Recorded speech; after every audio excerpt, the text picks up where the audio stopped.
Now you can go.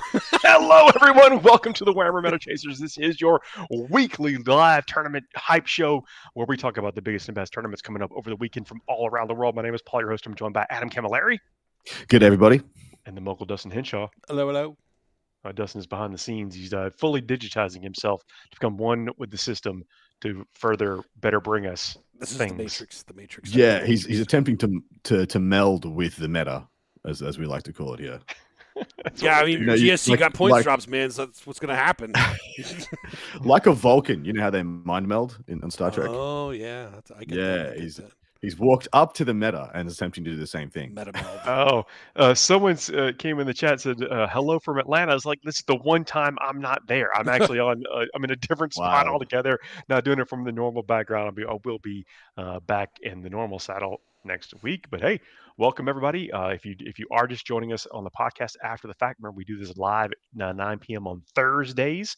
Each and every week that comes, we have two great events to talk about: the Battle for Salvation teams and the Grand Tournament of Malarusa. I hope I pronounced that right. In Spain, two giant events.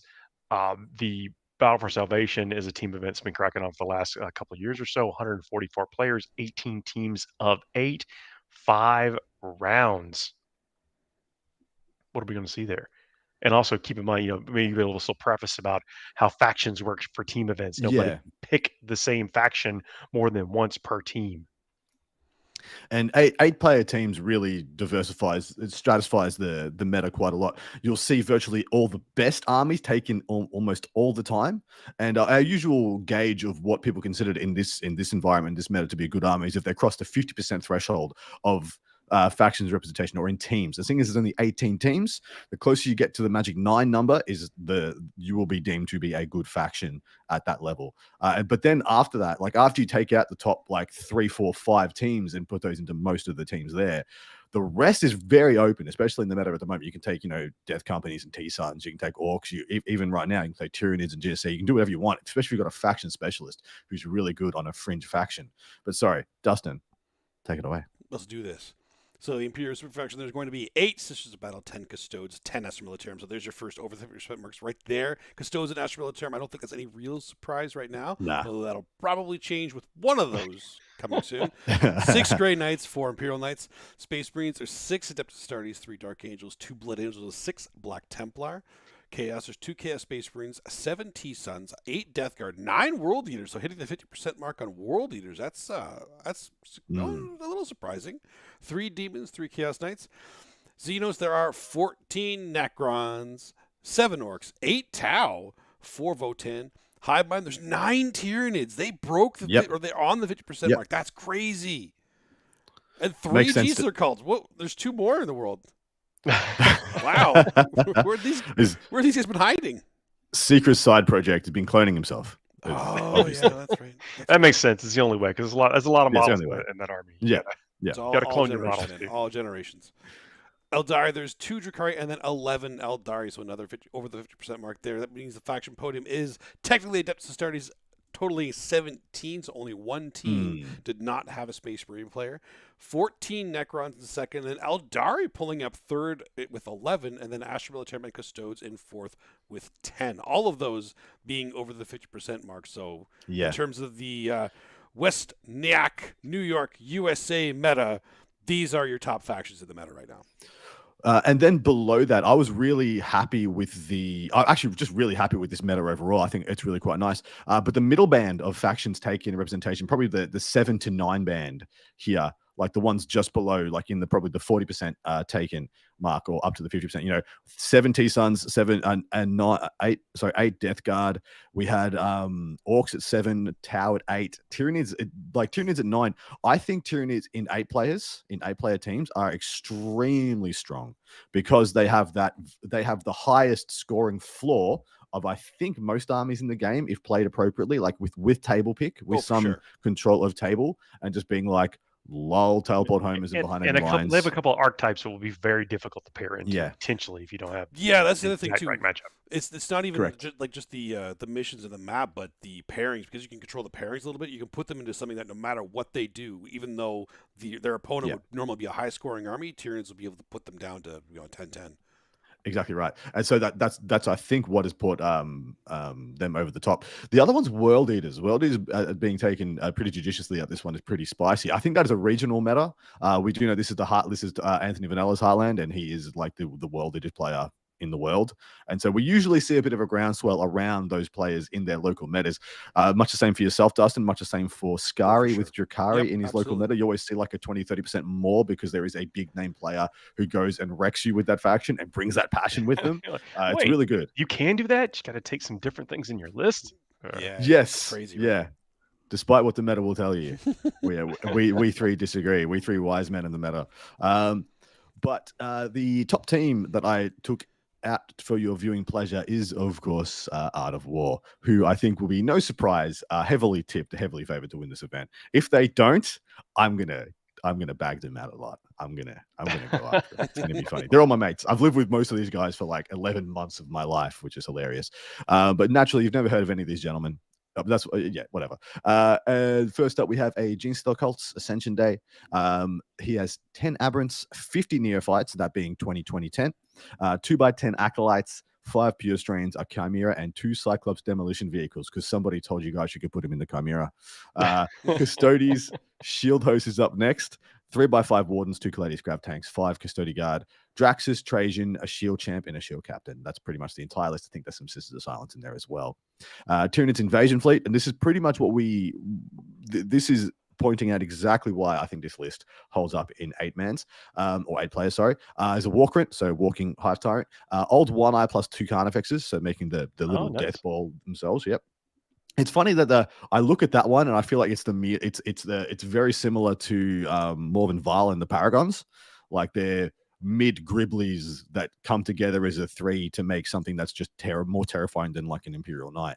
3x10 Gargoyles, 2 Exocrines, 2 Maleceptors, 2 Pyrovores, a Pyrovore, 2 Neolictors, and so another smattering of stuff in there as well. But just the scoring machine from that list. We have Adeptus Astartes Ultramarines Vanguard, and it's pretty much the unchanged Vanguard since the last balanced starter slate. It's lost 1 unit of Inceptors. Apart from that, it's exactly the same as we remember. Calgar, Ventress, 6 Dev Sense, 6 3/3 Eradicators, 2 units of 6 Inceptors, and 3 units of 5 Scouts. Nice and clean, unchanged virtually.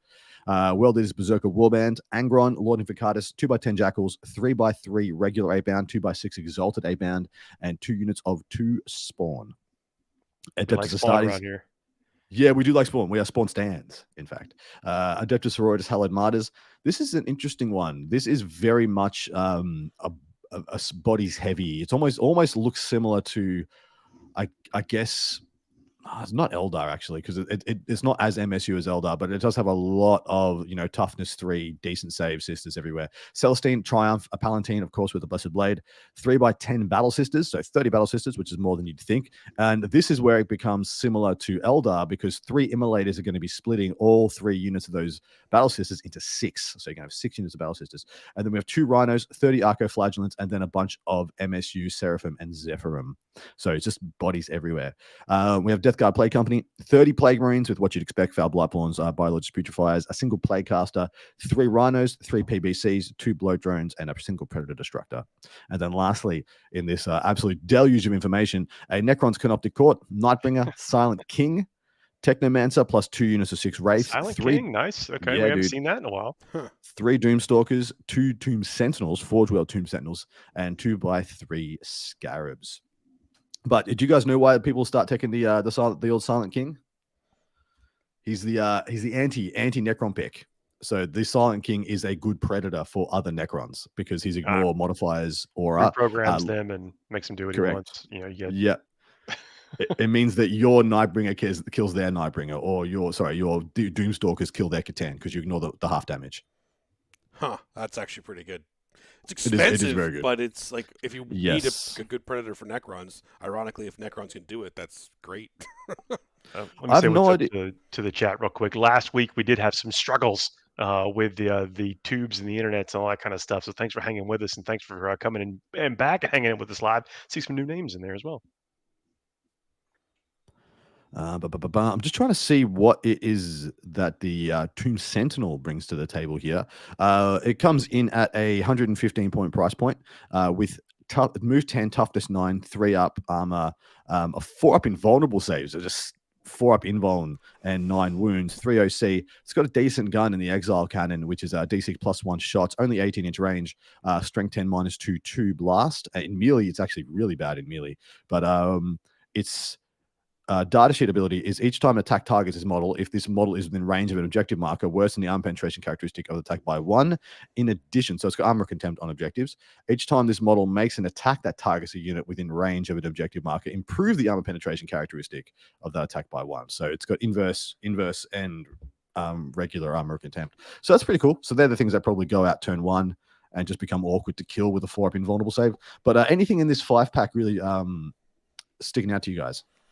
For the Art of War team? No, I don't think so. The invasion fleet, though, I do think that it's a good pick, and you describe it, but I don't think you would see maybe this particular build, because this seems kind of like a take all comers list and less of a skew. It does. Yeah, a little bit less of a skew than I would have suspected. Actually, less gargoyles than I would have thought for what this is doing, and being invasion fleet rather than Endless Swarm. Also, 1 less Exocrine, 1 less Maleceptor than we usually see. Usually we're seeing 3s of each. But instead, I think that those are the sacrifices that were made to get Old One-Eye and the Carnifexes in there. Yeah, that's the Old One-Eye and the Carnifex. And an Invasion Fleet, you need them to be an Invasion Fleet for them to be really effective. They don't function otherwise. Can you give them Feel No Pain? They get Feel No Pain in Invasion Fleet with the Carnifexes? If they can get the 6-up or 5-up if they're in Synapse. Yeah, so that is pretty spicy. I actually think the Sisters list is a bit of a new take on Sisters, which we haven't seen. Like I said, I liken it very much to an Eldari list, and knowing the player, it is Nick Nanavati. It's probably because that's the reason, because he's a bit of an Eldari player himself. But having just MSU Sisters here, there, and everywhere, juiced up by the Triumph, having a couple of punchy characters, 30 Arco-Flagellants, and then just all over the board all the time. I think that's actually a nice fresh take on Sisters, especially in a team's environment where they don't need to do a lot of damage, because you have like 3 lists here that literally will just score extremely well versus everybody. And so I'm really interested to see how this goes. Of course, I think it's the GSC, the Tyranids, and the Sisters are kind of the blanket list that can they're just yellow into everybody. They're never going to get blown out by anybody by dint of the way they've built their lists. You're referring to like the stoplight method of picking. Of course. Yeah, maybe if you want to explain that. Yeah, so you assign like what you think the kind of like a heat map of the level of difficulty for your list. Things where this is red. We don't want to ever pair these two players or list against each other. This is green. My faction plays really well into all these factions, and so if you get this opportunity, it's go all ahead full, and then yellow's kind of the middle of the road. You prefer not to get that, but if you had to, you can make it work. Yeah, it's you either want a very large spectrum, like if you are playing in teams, if you got an 8-player team, you want some players who have a very wide spectrum. Like here I've got 2 reds in this matchup, I've got 4 yellows and 2 greens, and then your pairings coach tries to get you into the greens and dodge the reds. Or you want players that are just yellow all the time into everybody, and you can just use them at will into doesn't matter what. You can use them to get other reds out of the pool for your players who have greens, and therefore try and get them into their greens easier and stuff like that. And so this is like I said about the stratification of an 8-player team. This is really widespread. They've got a bit of everything, and in 8 players, you can see that there's no real it's not very homogenous in build, but they have a lot of bases covered. And apart from, I think, Astra Militarum, they have taken all the top lists in the game, plus a couple of faction experts. I mean, it's Alex McDougall playing the GSC. So they're backing some of their faction specialists as well. But they have guard. There's some Cyclops and a Chimera in the G's. It's fair, they do. They master it to get too close, and then you're like, oh no, there's a tentacle. This is the point where we will pick a winner. We don't pick a team or a player we think is going to win. Well, necessarily a player. We pick a faction that we think is going to get the highest battle points. May not actually win the tournament. We think see which faction will come away with the highest battle points, which is something we like to kind of do here in the team environment. It's a pretty tight race between everybody in our various points. We are all within striking distance of winning this month's kind of points between us. Right now, it is 2 points from the distributed from the bottom to the top, and this is the last week of this month that we'll be doing scores. Next week will be brand new, so it's time to clutch it. It's time to clutch it, guys. Paul, you want to take it away? I'll go with World Eaters. I think that's Bastard. A good pick.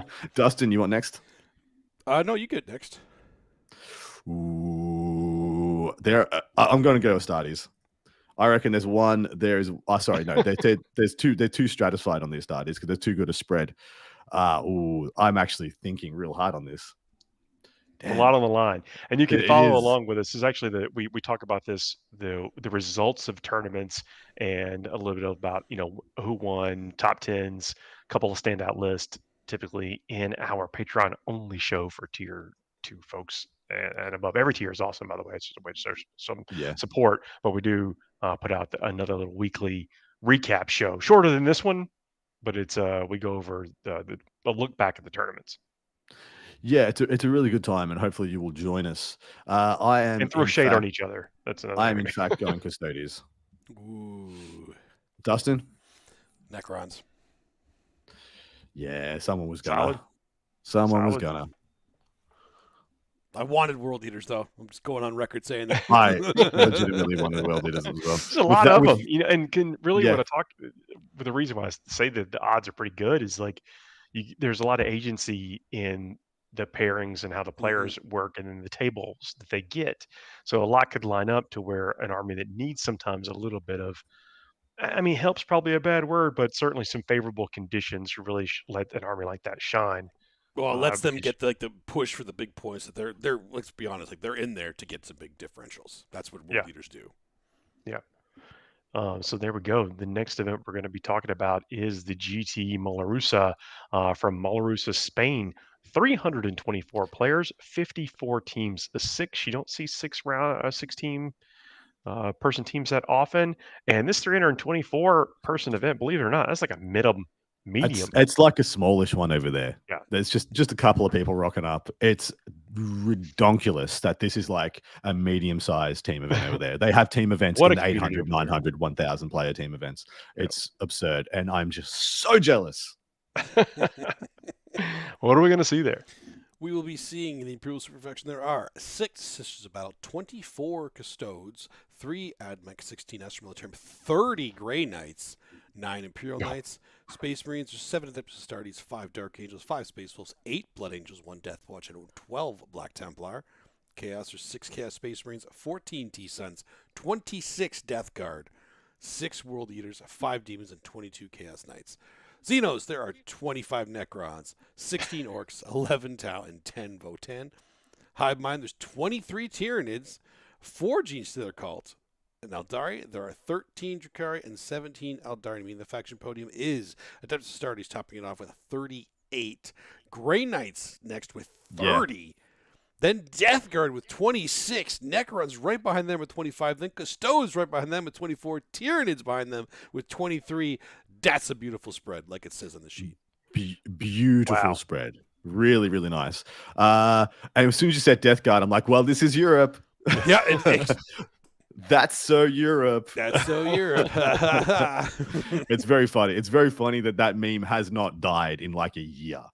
Like where it was just like, hey man, it's just way more Death Guard players in Europe than everywhere else. And then for a freaking year from then, it's just been that meme has held up and gotten used like every week. Do what they do. Trench warfare. They do. They love it. They love it. Grey Knights. What's going on? Just how many Dread Knights is that? If they have Tactical 3 each. Scalpel. If all of them have at least 3 and half of them have 6, it's like 120. I was about to say 3 are rookie numbers. Yeah, 3 rookie numbers. I'd say 4 minimum. That like the Iberian Peninsula has like such a Dread Knight per capita population. It's just like 1 Dread Knight per 3 people. Absolutely buck wild. Astartes making no surprises here. 54 being the number of possible factions and representation, and so I pretty much pointed out everything. Sorry, the Death Guard not even 50%. Death Guard too short. So 1 shy of 50. No, they are 50%. Never mind. I'm bad. Wait, no, they're not. I am bad. That'd be 54 too shy if they doubled it. But yeah, this is a pretty spicy spread. In fact, I think this is one of the best spreads we've seen in a team event in a very long time. Tyranids once again putting up good numbers as well, both sides of the world this week. Anything else here really jump out to you? In terms of a European meta, absolutely not. Because I was going to say Death Fair. Guard, but Europe. Fair. So Yeah, the Europe. Grey Knights are a spike. I do think that it has to be with like play styles and Yeah. just the answers, because Grey Knights actually answer a couple of lists pretty well, don't they? I mean, they do. They answer some big lists right now, like lists that are going to be like on most teams. They run over a lot of lists, and then they can just play like silly buggers and just not get blown out by playing very defensively against the rest.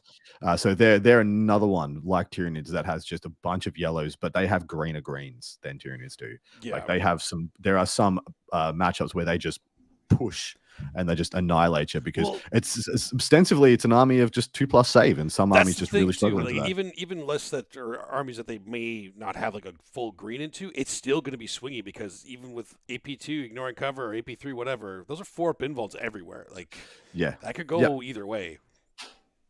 Yeah, we were saying that there are, even at the start of this edition, units like Riptides, Ghost Keels, and Dread Knights take the toughness increase from 9th to 10th edition better than most by dint of they also fall back onto a premium armor save. And I think that absolutely holds up, especially with Grey Knights as we're sitting at the moment. What's the deal with Death Guard? Why do we want to delve into the big questions? Why is Europe rampant for Death Guard? For team events, I'm considering Death Guard as well. I mean, they really 100%. Just play the center of the table where a lot of points can be scored very well. And there's also 2 different builds. You can go 2 different builds with them, but a lot of them is centered around Plague Marines. You can either go close combat where you're fighting first, or you can do, hyper shooty grenade mortal wound stuff. And you with Elkins, what characters you include, so you can get a lot of that durability, that ground pound, control the center of the table, but with 2 swings of different ways to play it, which allowing you to kind of put your personality into it still and fulfill a role for your team. And I think that all those things kind of elevate Death Guard to the choice. Yeah, I tend to agree as well, mate. All right, one top team that I pulled out is Conclave, and we have usually at this event, because I think this is the 2nd or 3rd time we've covered this event. We usually cover Team 7, Feel No Pain 7+, or a Tresmus. They're the 2 perennial like top 3ers, but this team has swept in, mostly being comprised of the Team Spain WTC lads. That's Team Conclave, and they've reigned supreme over every team event they've been to so far this year, at least the ones that we've tracked. So then we're going to deep dive into this one because they've got a very interesting 6-pack. They have some unusual picks in here. First up is Nastra Militarum Combined Regiment. It's exactly what you think it would be. Leontis, Creed, Platoon Command Squad, 2 Tank Commanders, 2x6 Bullgrin, 2 Earthshakers, 2 Manticores, and 20 Kassakin. Though that is 2 Earthshaker carriage batteries, by the way, so the cheaper than the Basilisk, but they hit on 5s instead of 4s, and so not as reliable. The Drukhari orders in there, everything be fine. Yes, well, they're regiment, so they can be ordered by. So next up, we have a Drukhari being taken by a top team, which I think is very interesting. And this is a real space raid. This isn't even the friggin' new one. What?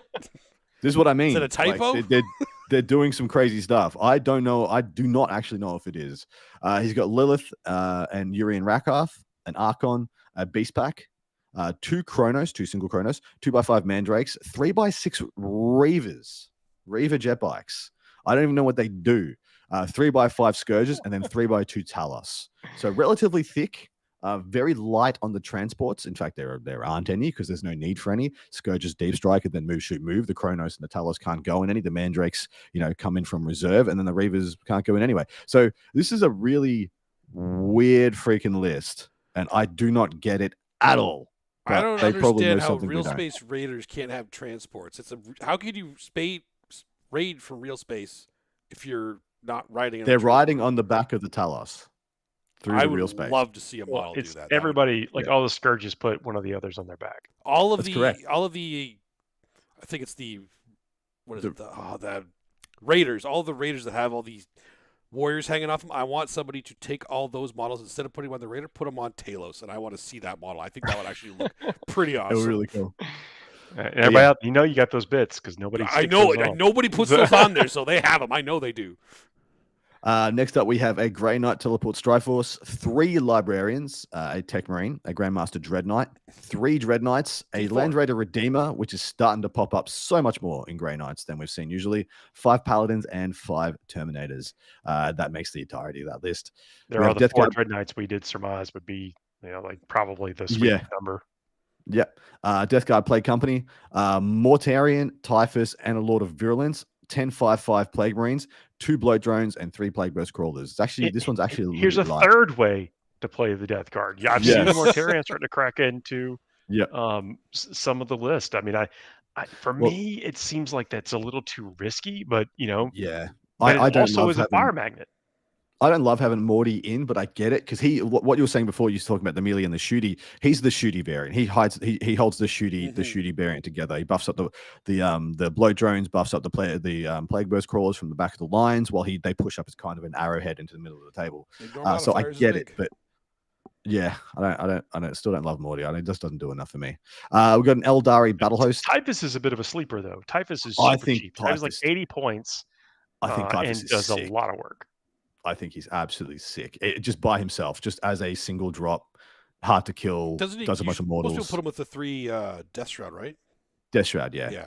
I mean, in fact, there may be 3 Death Shroud in this list that I've missed, and I do apologize. If I don't know.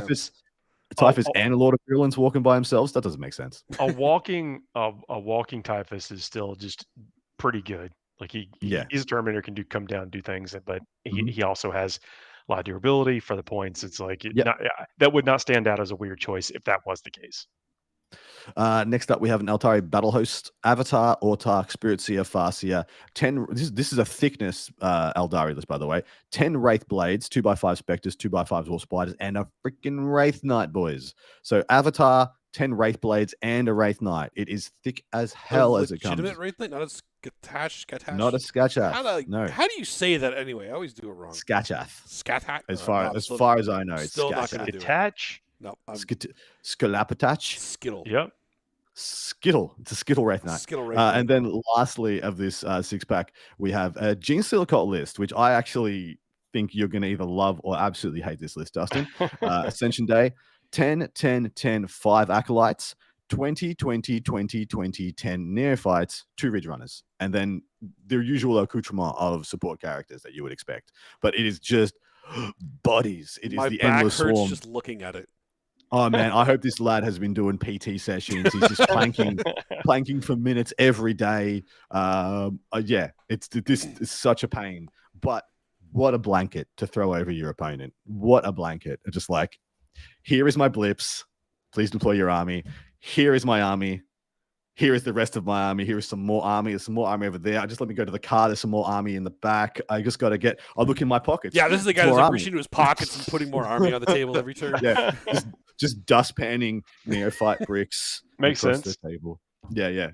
Absolutely bonkers. What do you make of this 6-pack? Because this is a really, I got to say, from probably the top-rated team in the event, they've made some very interesting choices. I don't understand the Drukhari at all. The Astromill Times list is essentially just a singles list, as is the Grey Knights list, a singles list. The Death Guard is a little bit tweaked to be more shooty than most. It's lacking maybe 1 or 2 squads that would go and rumble in the middle. And the Eldari is built for bear for some reason, rather than being MSU nuisance nonsense. It's built for bear. This is a really weird 6-pack, and they probably know exactly what they're doing. We just can't see it. Maybe that's the plan. Mystify. That is the plan. Mystify. I mean, they're definitely different lists. I think that, yes, but it's still stuff that you can look at and say this is objectively good. This unit is good. The unit choices are good. We haven't seen them in this particular package recently. But like looking at the Eldari list, like you could, the Avatar, Wraith Knight, and Wraith Blades, like, yep, that's a lot of power. Yep. I mean, it is like, if you had to look at the overarching theme here, the fact that they've like essentially skewed both Eldari lists into being thick multi-wound lists is very interesting. Like the Drukhari, the Grey Knights are too. Yeah, exactly right. And if you look at the numerosity of the Gene Stealer cults, you could say this is Horde Wound. They're playing Horde Wound. I mean, it's even 2x6 Bullgrin. I guess you could have gone 3x6 in the Astromill Tyrant, but they're just like, we have more wounds than you can chew, and we're just going to take value. The Redeemer is an interesting one in the Grey Knights. Usually we're seeing, like, we have seen 3 Redeemer triple Dreadnought, which is just makes me sick. But the triple librarian is a very awkward thing for a lot of people because it's just a huge mortal wound dump. And of course, one is going to be attached to each of the paladins and the termies, and one's going to float by itself, probably in Deep Strike. The Redeemer has a capacity. I don't think it can take both squads of termies. Redeemer is what, 16 or 14? 16, yeah, and they count as 2 each. So it's going to be with a librarian that'll be counting as 12 for each unit of 5, each unit of 6. So you'll get one inside there, and then the other one goes in reserve, which is no biggie. You need some stuff to use Mr. Demos on because it's the best stratagem in the game, as far as I'm concerned. And then 4 Dread Knights essentially jumping around. I think it's a kind of a cool list as well. I may want to quickly have a look at this Death Guard list because it feels to me like I've forgotten to write down something. There's a piece missing. To me, there seemed like there should be another character or two. Assume when I put down stuff like Death Plague Marines, you can assume they've got characters in tow. Like you can just in your heart just be like, yeah, fair enough. But at the same time, Morty does take up a lot of that list. He does, true. Yeah. So, but the characters kind of to tell you what the player's intent is. Yes, yeah. Am I going to go rumble in the middle and just be trying to charge you with the fights first, or am I going in there to just try and grenade you out and take it that way? I dig it. There we go. I've got the Death Guard list back up. BCP is a hell of a thing. Biologic Putrefier, Foul Blightspawn. So yeah, so the 10 man is going to be buffed up. The 10 man's going to be buffed up to the 9s. Then Virulence, Mortarion, Typhus. 10 Plague Marines, 5 Plague Marines, 5 Plague Marines, 2 Rhinos, 10 Cultists. 2 Bloat Drones, 3 PBCs, and a couple of Nurglings. I didn't miss any Terminators in there. Those two characters are literally just rocking out by themselves. I don't mind it, especially we got all those little things like you mentioned, the Rhinos and the Nurglings to kind of help contain. Folks, don't mind it. This is going to be tough because look, we know there are a lot of people there. We know there's a lot of great players there. We've taken a snapshot of what we think is one of the top teams, and it's not what we would expect. Is that going to influence your picks for picking who you think is going to have the highest battle points coming out of this thing? I mean, very possibly. There is a lot of good picks to be had at this event, and even though we highlighted the most winningest team of the last couple of months, it definitely doesn't mean that's gonna stay the course. I'm gonna pick first. I'm slapping down T-Suns. Whoa! What? Thousand Suns. Whoa! Yep. You know something. So there's 2 flavors of the Iberian Peninsula: T-Suns and Death Company, and I'm backing on one of them. I secretly, while you went, I 4-upped for the Death Company. And I got a 1, 2, 3, so I went T-Suns. Okay. Death Guard would be a strong pick. Dustin, you can take a pick. I'll take the last pick this time. I'm gonna go Grey Knights. I think that's fine. That's a fine pick. My only issue with Grey Knights is there's some of their lists don't go and get 20s, but they're very good at 15ing anybody. I feel like we will see. And especially in 6 bands, they have a lot of greens. What I'm looking for. Yeah. Well, they do have a lot of greens. Yeah. All right, Paul, what would you like? I'm going Necrons for this one. Yep. Always a solid pick. Always solid. Like there's enough of them to get it done. So best of luck if everyone, I don't know who everybody's rooting for, their own factions or one of us at the end of this month here. But, I need some points. Oh, we all need some points, baby. If any of us pretty much get a 3-point pick, they probably clutch the month. So this is pretty exciting. Because if you don't know, the reason we put down our picks is that we go through the top 10. And whoever has, if you get a 1, 2, or 3 place podium, if you pick first place, you get 3 points. Second place is 2 points, and third place is 1 point, or third place. And then the next person who has a pick, if we haven't picked the podium, gets 1 point. And so if anybody gets a 3-point pick, if anybody picks a first place out of this, they probably clutch the month, and it's going to be a spicy one. But gents, that's the events for this week. Yeah, and this is the part of the show where we're like, and now a word from our sponsors, but we're going to sponsor ourselves. This is one of those things. If you would like to check us out on Patreon, we do have that option for you. One of the ways to support the show. Of course, that is not the only way to support the show. If Patreon is not your thing right now, please don't forget to be giving us those 5-star reviews wherever you listen to this.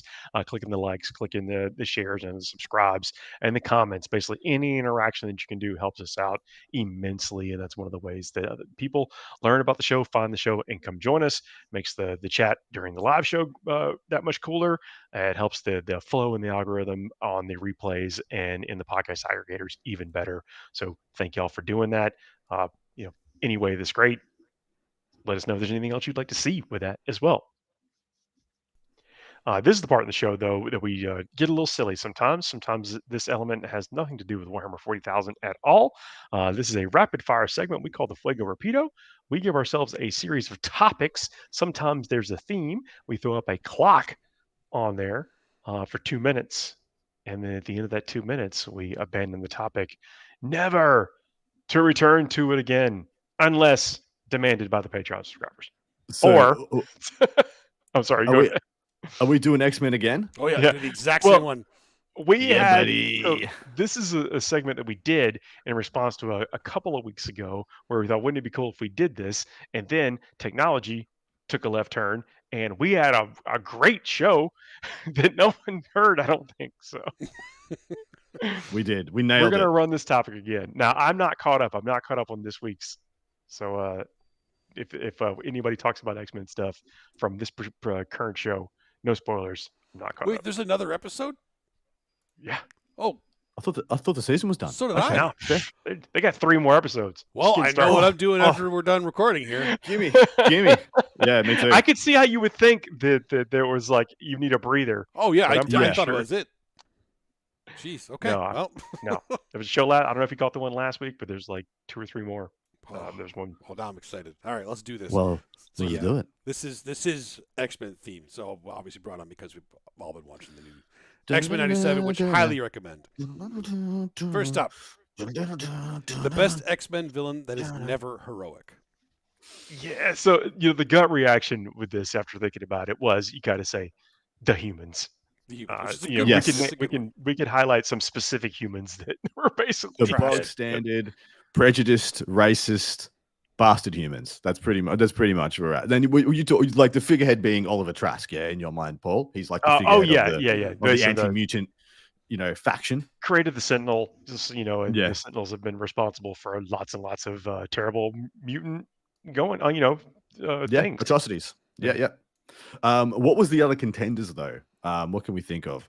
I mean, so it's weird that I think we talked about Apocalypse at this point, where we saw that like despite his overtly evil in every way, he's motivated by a sense of not might is right, but forced evolution by dint of hardship. Almost. Yeah, like from a certain perspective, you can understand what he's doing, right? You can understand a very brutal Darwinistic motivation there for Apocalypse, even though it's ridiculously disgusting, the way he goes about it and stuff.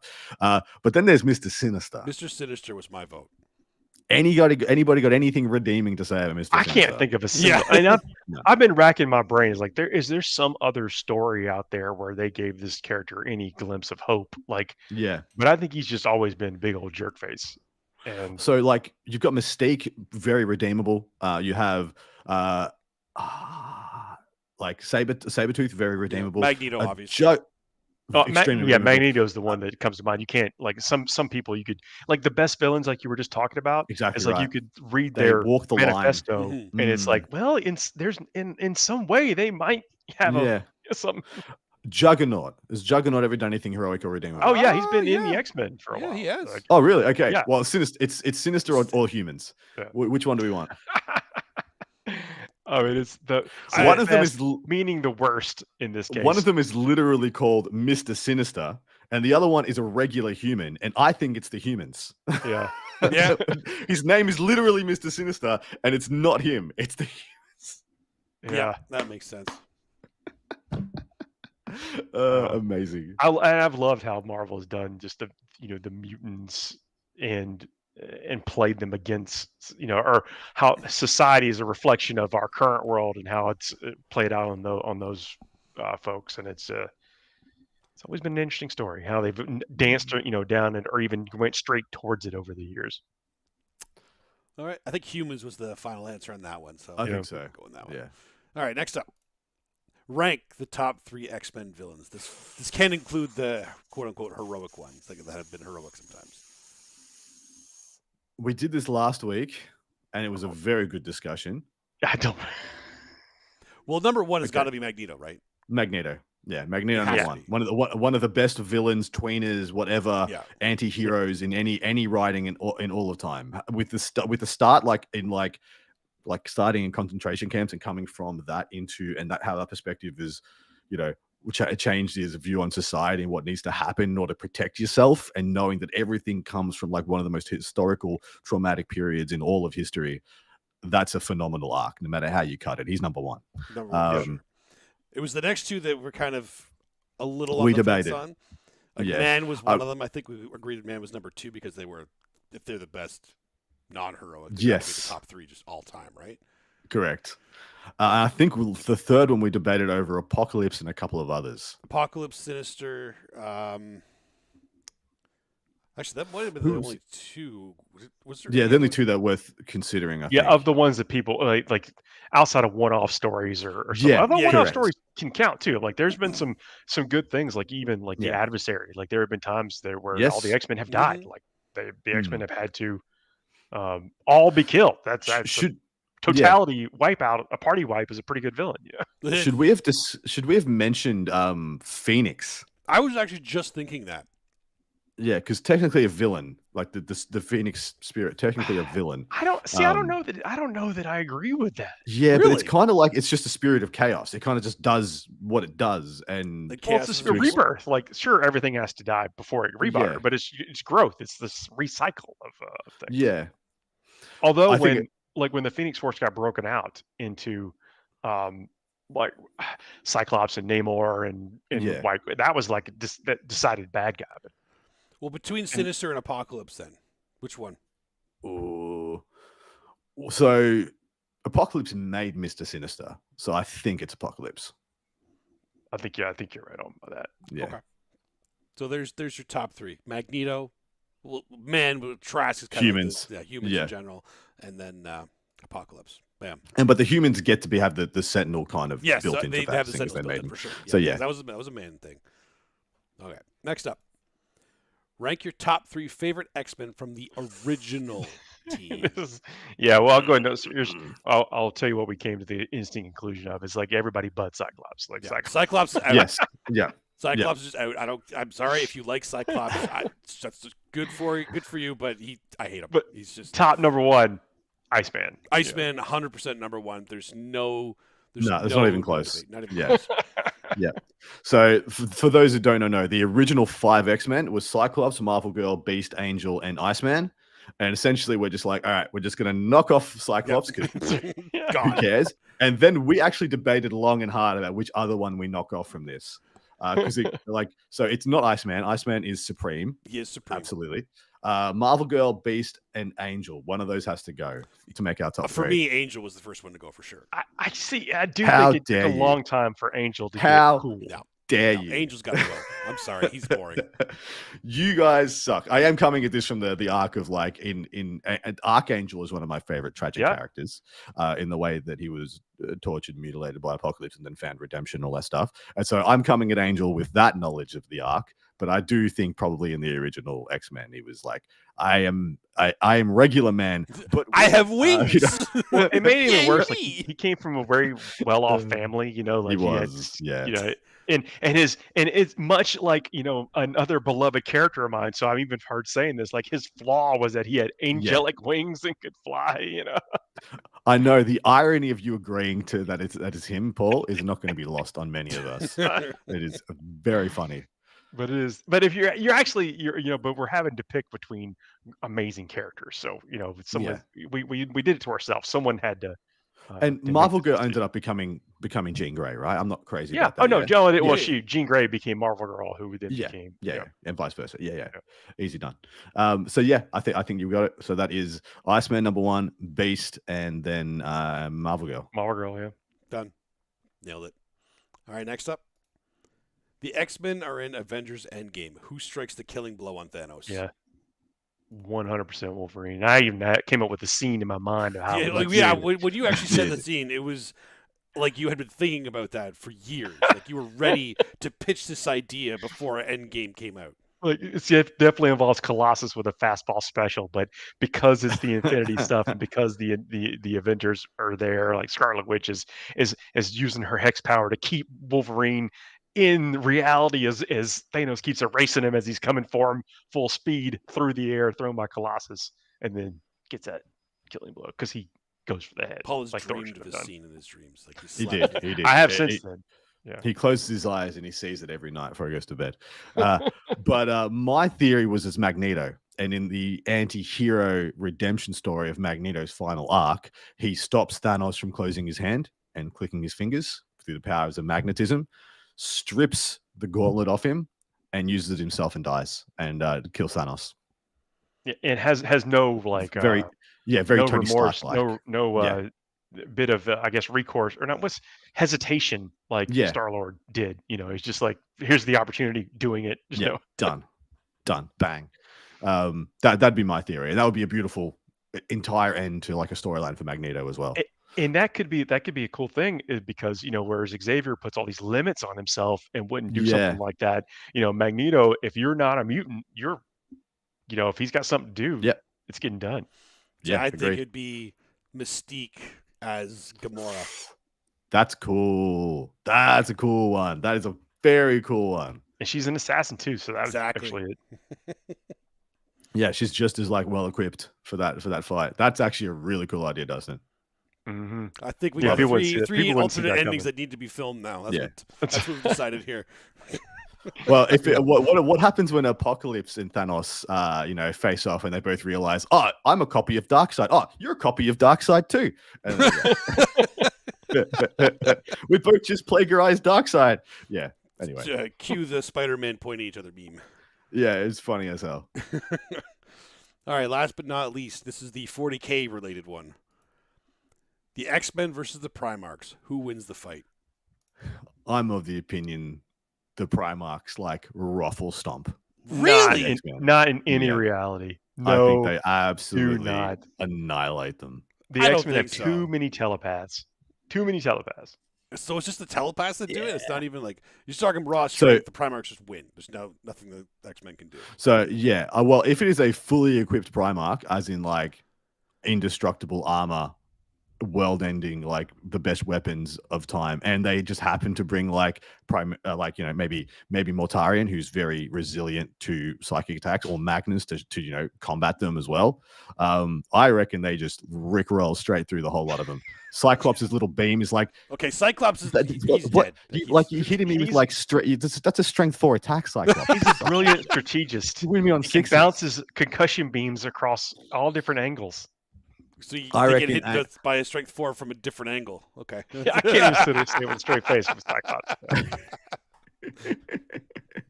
I mean, Beast doesn't do a damn thing, like, because Beast is essentially like a chaos spawn in this equation. He just doesn't. He's not going to do anything to harm a Primarch. Wolverine, if he gets close enough, can probably go all right. He needs to do a lot of stabs. What do you mean if he gets close enough? It could legit be any X-Men that was ever an X-Men downvoting people. No, okay. Well, you understand that Wolverine is like is like a 5'6" man versus like a 10-foot dude. He's gonna get yeeted at some point. They're gonna like drop punt. Wolverine's like gonna go blasting off again. Yeah. What do you think, Paul? So, yeah. You're obviously disagreeing with that. Yeah, give me your argument for how X-Men F them up. Oh, how it all goes down. Yeah, and actually, yeah. There's like which lineup of X-Men. Let's just say X-Men, from the '90s when they cut over to Volume 2 or whatever. I do think that at this point in time we are dealing with Omega 11 mutants. Storm zots 2 or 3 of them by herself. She's like zip, zip, zip, and they are just gone. Telepaths, you do have Jean Grey, you got Charles Xavier, and don't forget most of them are wearing armor. Magneto will be there, just like, sorry, I'm gonna crush a couple of y'all right now. I think the Primarchs have no prayer. It is over before it starts. Well, now we got to see they come out of the drop pod like, we must bring you into compliance. They're like, oh, where'd my head go? Can you say or think that if your head's gone? So what actually happens is one Primarch makes planet fall, it goes poorly, and then they destroy Earth. They just virus bomb. You're like, you know what? There's a lot going on down there. There's this is why we have these bombs that no literally this is it.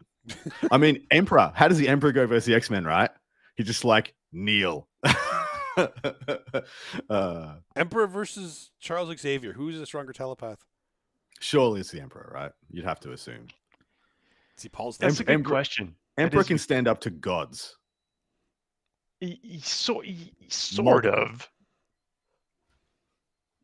Like, Huh? yeah, sort of. Yeah. Paul's I mean, going to think I about get this scene in his head tonight. He's got it's so one of the great things that they did in X-Men though is not let Charles be OP despite being OP. Yeah. It's very rare he's allowed to be OP because he's absolutely bonkers. Like, But that's Charles one is of the like coolest most things, consistent things about his character. Yeah, Is it's that really he's cool. placed these limits on himself and is consistent. But if you saw Yeah. a certain trailer for a certain movie that's coming out Mm. pretty soon, I don't want to give, if people don't want spoilers, I don't want to give them. But there's a character on screen that's as powerful as he is that does not have those restrictions. So curious how they're going to navigate that in the movie. I'm looking forward to it. Mm. Yeah. But that's the Fuego. Fuego. That was our show this Good week. times. Yeah, it is a pleasure. Again, sorry about last week and all the troubles that we had, but we're back on track now. Hopefully this one makes it to the tubes and airwaves as we expect. But it's been a pleasure talking about Warhammer, talking about tournaments, talking about the meta, having that segment where we basically got to indulge ourselves with something that we all love. And I want to hear y'all's thoughts about with the Primarchs versus early 90s X-Men. Yeah. Yeah. I want to know other people's opinions because we got two very polarized ones here. And I'm 18 unsure. on 18. Yeah. But anyway, we will be back next week, hopefully, with our regularly scheduled programming.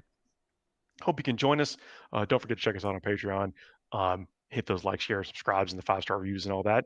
And until then, we'll see y'all next week, everybody. Good night. Cheers. See you next week.